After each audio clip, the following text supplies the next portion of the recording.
Good evening, everyone. My name is Keith Price, and I am a PE teacher in North Glendale. I'm in my 23rd year in the district. That's where you say, gosh, you don't look that old. So let me repeat that to you again. I'm in my 23rd year in the district. Thank you for playing along. I have a couple roles in the district. I am the co-chair for the salary committee for the teachers. I am also the JV boys volleyball coach, so I'm representing the coaches tonight as well.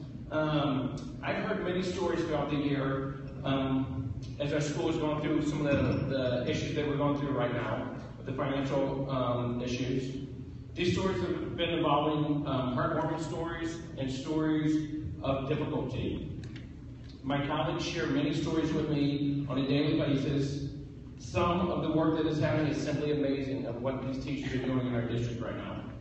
Teachers and staff are working harder than ever to assure that every one of our students are still receiving a quality education.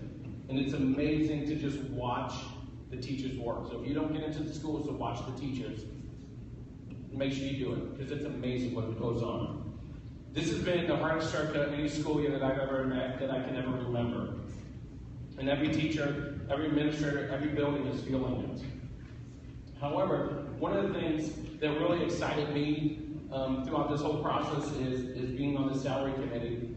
And when it came time to figure out where we can eliminate and make some budget cuts, every coach in the district agreed that we don't want to lose any positions because we don't want any of our kids to suffer.